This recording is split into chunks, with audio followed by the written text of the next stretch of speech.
Breakfast হচ্ছে কি রুটি আর তার সাথে সব কিছু দিয়ে একটা 5 মেশালে সবজি বলতে পারো, করিল ফরিল সব কিছু দিয়ে। Hi everyone, welcome back to my channel, welcome to another exciting blog. আজকে হচ্ছে কি সানডে, তো আমাদের অ্যাকচুয়ালি যে হেল্পিং হ্যান্ড আছেন উনি একটু অসুস্থ হয়ে গেছেন, তো কাল এসেছিলেন উনি, কিন্তু আজকে মানে আসতে পারবে না। তো মা ঘর দর মুছে নিয়েছে, তাই বললাম যে আমি ঠাকুরটাই দিয়ে দিই। আর তো এখন আমি স্নান করে চলে এসেছি আফটার লং টাইম, আমি আমার ঘরে পুজো দেবো। সো চলো ব্লগটা এখান থেকে স্টার্ট করছি। এখন ঠাকুর ঘর মুছবো, তারপরে পুজোটা দেবো।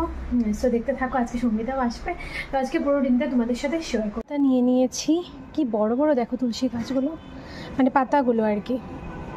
এগুলো হচ্ছে গিয়ে আমাদের গাছের ফুল, লাল জবা, সাদা জবা, পিঙ্ক জবা সব কিছুই আছে মোটামুটি।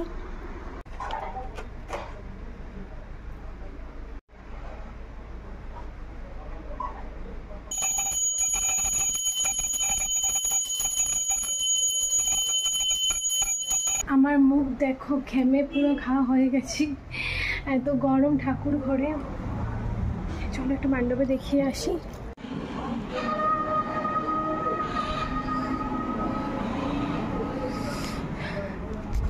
গা হাত পা জ্বলে যাচ্ছে। তো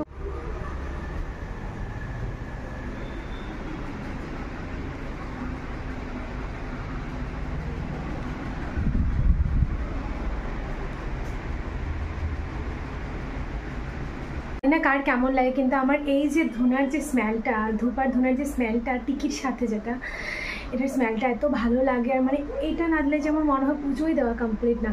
আমি শিলচরে তো টিকি না, শিলচরে একটা জিনিস আছে আর কি, ওটা কী বলে জানি না, ওটা দেখেছো হয়তো বা অনেকবার ব্লগে। এটা জ্বালালেও খুব ভালো লাগে, মানে একটা মানে পুরো ধোয়া ধোয়া হয় যে, খুব ভালো লাগে।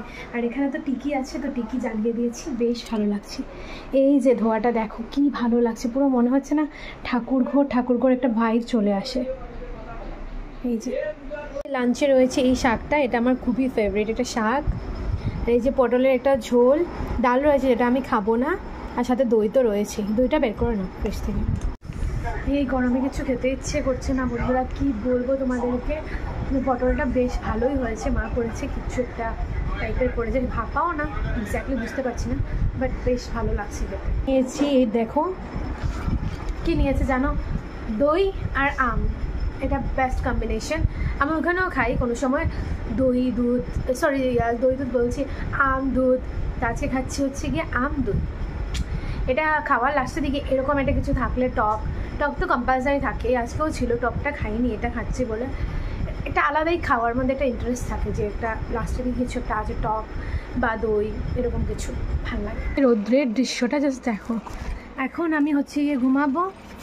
ঘরে আসলে আমি নিচে বসে ভাত খাই, জানি না কেন আমার টেবিলে বসে একদম ভালো লাগে না, নিচে বসে ভাত খেয়েছি। এখন ঘুমাবো, বিকেলবেলা সঙ্গীতা আসবে, ছোটোমণি আসবে, মানে আমার একজন মামি আর কি, ছোটোমণি ডাকে। আমি গেছি ওদের ঘরে অনেকবার, তোমরা দেখেইছো, তো সবার সাথে গল্প টল্প করবো, এটা হচ্ছে কি প্ল্যান। বন্ধুরা আমার সখী চলে এসেছে হাতে ফুচকা নিয়ে, এত দূর থেকে এসছে গো। কিছু মাতস না, হ্যাঁ তুই কি তা বুবানি। সঙ্গীতা কেমন লাগলো তোরা অনেকদিন পর আমার সাথে দেখা হয়ে? খুব ভালো লাগছে।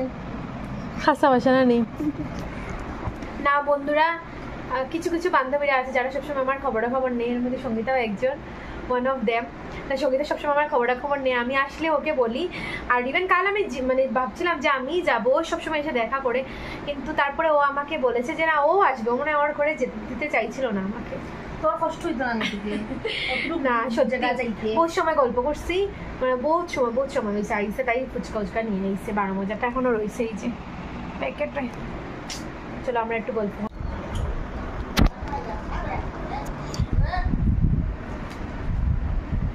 বাই বাই, আবার দেখা হবে। দেখি আমি যাইবার আগে একদিন যাই।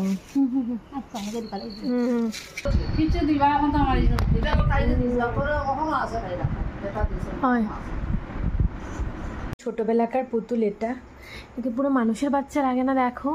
আর এটা হচ্ছে গিয়ে কি বলে, আমার কি বলে আশীর্বাদে দিয়েছিল ওরা, নৌকা বানিয়ে শাড়ি দিয়ে, এটার মধ্যে এই পুতুলটা বসেছিল। আর এখানে কিছুটা আছে, এই যে এটা আমার ভাই পেয়েছে, মানে এই যে এই অ্যাওয়ার্ডটা পেয়েছে ও।